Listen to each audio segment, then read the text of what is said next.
Alright, final battle time against Labris and her persona with, how is it pronounced? Ariadne? Oh gosh dang it, I couldn't finish reading it. But anyway, yeah. As I said before, like, Labris is pretty darn tough. Well, not tough, but, okay. Actually, yeah, she can be if she keeps attacking me. Oh lord, oh goodness. Yeah, her persona can be, well, at least her new persona and everything can be pretty difficult to deal with. But as long as we do that and finish things off with one last galactic punt. Here we go. And nicely done.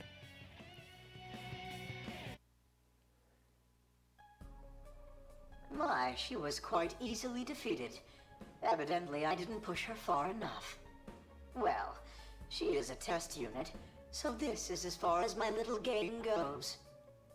That voice continues to emanate from Labris, who has fallen to her knees and stopped moving. So, whoever is speaking through her is controlling her?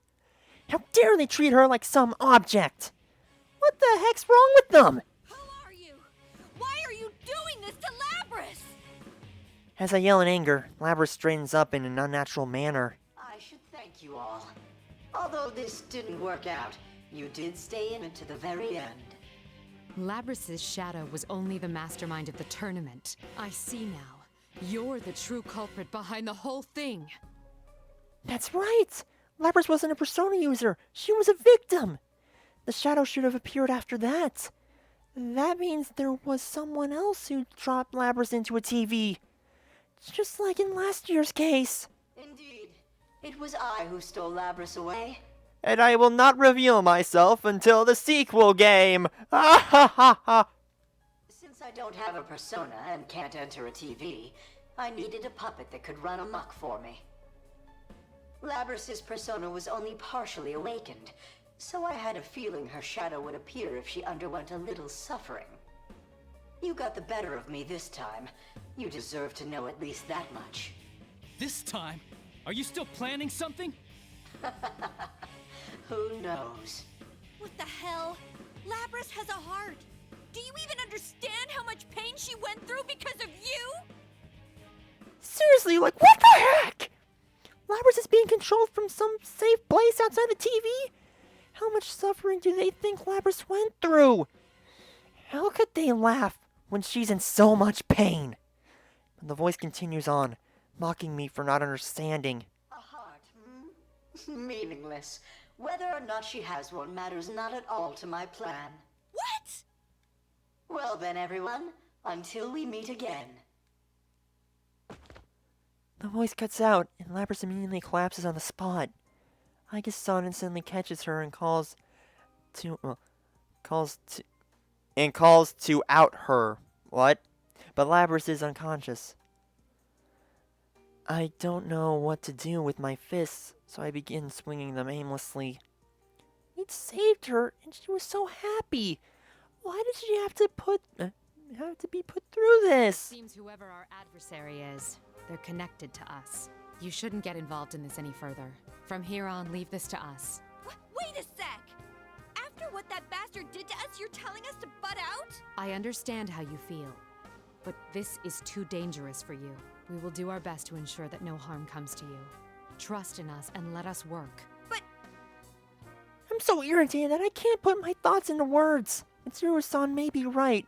That doesn't do anything for my feelings. I mean, if some jerk's going to say that a person's heart has no meaning, I can't just let him get away with it. Guys, let's leave this to them. huh? I'm about to shout at Mitsuru-san, but Yukun stops me. We should just get out of here? I know what he's getting at, but... Yes, I'm completely exhausted. And I did fight some seriously intense battles, one after another. And some of us, like Rise-chan, have been stuck in this world for so long that I'm sure she's at her limit. I mean, thinking rationally, I know that we need to go back home. Still, Labris. seeing Labris unconscious in Aigis-san's arms wounds me. Isn't there anything that we can do for Labris? Do we have to say goodbye like this? I look toward Yukun once more when he winks at me. What? Wait a we return to the real world, all the energy that had been powering me so far drains away and I begin staggering. Everyone else appears to be in a similar state, and we immediately go our separate ways without much discussion. I went straight home and fell into bed, but I couldn't get to sleep. All these feelings are swirling around inside me and I can't sort them out. Sheesh. As I toss and turn in my bed, my cell phone rings without warning. I look at it, but it's a number I don't recognize. I should ignore it. But it does bother me that I'm getting a call right now. I decide to pick up. Lo and behold, the voice I hear is... The next day. The call said to meet at a certain location the next morning. When I arrived, I saw an amazing limousine parked on the plain country road. It's just, this thing is so long, it's insane. Even if this was in a movie, it wouldn't have to be a comedy, because nobody would believe that a car this long and sleek would exist in real life. Can it even turn a corner? It's hard to see through the windows of this ridiculous limo, but I can see 4 people who are just as remarkable as the car itself. Labras had called me last night, and the people in the car were Mitsuru-san's group. Thank goodness she didn't wake up after all. When I call out to her, Labras immediately gets out of the car. Mitsuru-san, Akihiko-san, and Aiga-san follow as well. Oh, and she's not carrying that axe on her back. I imagine that it would be hard to get into a car with that thing. I'm sorry for calling you here all of a sudden, but they told me we'd be leaving already. The follow-up is over, after all. Our work here is done. I'm glad to hear that, Master. Master. Actually, I spoke a bit with Akihiko-san on the phone last night, too. When I thanked him for helping us persuade Mitsuru-san, all he said was, "It wasn't anything special. I only did what was necessary." Dang, that was an awesome thing to say! During that little chat, I became convinced that what this person is striving for is very similar to my own goals. That's why I'm going to call him Master. I'll look up to him as an ideal unit I can match his strength and resolve. Until I can match his strength I and told you to stop calling me that. No, you're my master. Though, I gotta admit, part of me has just always wanted to say macho things like that. But you're not a man. A true man isn't bound by his sex. Well put, Akihiko. I see. My apologies. Your leap of logic is so extreme it could reach the moon. Labras giggles at seeing our banter. I can't help but smile as well. He sounds embarrassed, but maybe a little happy too. Still, You're going with them too, Labras? to be honest, I wanted to be with her more. But if I said such things, it would just trouble Labras, so I swallow those words. Labras speaks to me as such things are going through my mind. Yeah. I decided I'm gonna work with Mitsuru-san and them. I'm gonna find whoever it was that set you all up and catch him myself. I won't let any danger come to you guys. So, this is just a short farewell. Labras. I felt like someone gripped my heart. Labras had been through so much worse than we have. All the problems she's had to face. Yet, she's going to fight for us? Whoever this culprit is, they can't be allowed to get away with doing this to her. Labras has such a kind heart. For them to treat her like some object is just unforgivable. My happiness for Labras, my anger at the jerk who had controlled her, my frustration at not being able to help. I feel tears in my eyes. I look down, not wanting her to see me cry. But a large hand slaps me on the back. Your passion had a real effect on Labras. You should be more proud. Master! A true man is only allowed to cry when he loses his wallet. I'm sorry. Gosh dang it, Akihiko. Yes, Master! That's a rather shallow occasion for tears. Did something happen to you during your trip? It's true that the mental scars one would face if one lost one's wallet in an unknown land halfway across the globe would be immeasurable. Ah, there they are. Hey! Our friends have gathered around us. Of course, I had told everyone about the phone call I'd gotten from Labras. Could have stayed a little longer, you know? Seriously, we got a whole week off and we didn't get to hang out at all. It's truly a shame. Well, until next time. Mm-hmm. Until we meet again. Labrys is smiling, surrounded by all of us. My passion had a real effect on Labrys. That's what Master said, but I don't think it's entirely true. Labrys changed because of her own will.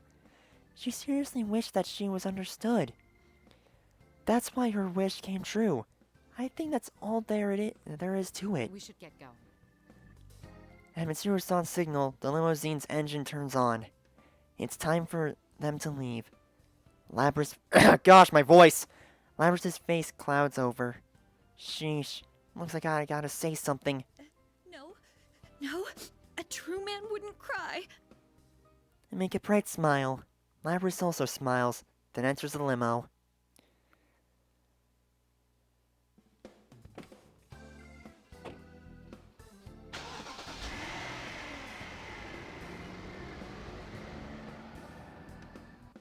As the car takes off, Labrys sticks her head out the window and yells loudly. Hey, Chie! I'm really glad that I met you, Chie! Oh, it's no use! I'm the one who told her not to cry. Labrys is smiling just like I told her. Looks like I won't be a true man today. I'll see you!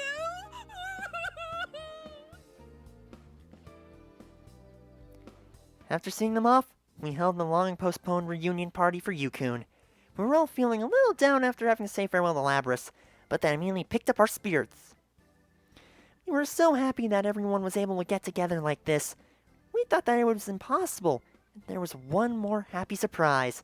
Also, this doesn't mean that we won't be able to see Labrys again. I stretched out and looked up at the sky. Yup, Golden Week starts for us today! Later that night. Dear Akihiko-san, that doesn't feel right. I crumble up yet another piece of paper and throw it into the trash can. I just can't figure out how to start the letter. I'm not really good at writing letters. Oh, maybe it's too formal. All those how to write professional business letters articles I looked up online aren't really very helpful. I take a deep breath and... To my master. Ooh, much better. I relax and my pen follows the wishes of my heart.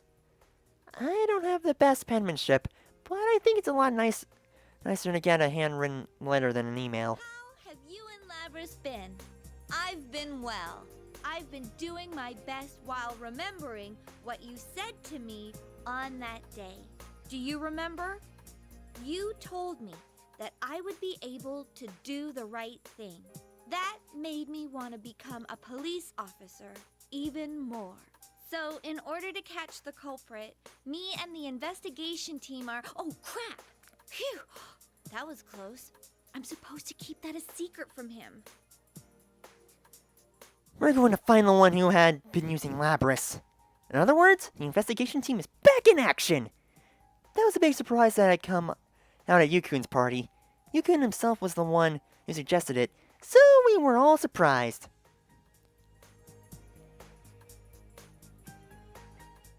Seriously. He'd said let's leave this to them, right in front of Mitsuru-san and the others. But it looks like Yukun had other plans in mind right from the start. Man, if he can be such a convincing actor, I can't go spilling the beans in a letter. But to lie to Master... No! I have to lie to him. I can't let him find out no matter what. I crumple up the piece of paper again and throw it away. I guess this really isn't my thing. I'll give it another try tomorrow. I will be able to do the right thing. I'm going to believe in those words and do my best to live up to them. I really want him to know that. Next to the letter is a police academy entrance exam guide. I bought this a long time ago, but haven't even touched it since I bought it. I've got to face that someday too. Well, I look at the clock. I realize that it's already past midnight. So sleepy. Oh. Since Yukun's with us again, we've got to give what we decided on our best shot. Investigating on our own, huh? I stand up from my chair and stretch out, then fall into my bed. It's so fluffy, Can't stop myself from immediately drifting off into sleep. I'll do my best to. My future, when I want to protect, an enemy we must fight. There's so much that I need to think about. I'm not good at thinking. There's probably going to be a lot of things that don't go as we plan. But I just need to concentrate on one thing at a time. Even if something doesn't go well, I shouldn't let it get to me. Yes, because I have friends. I know I can go on. Along with my friend.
our sponsors for today's program.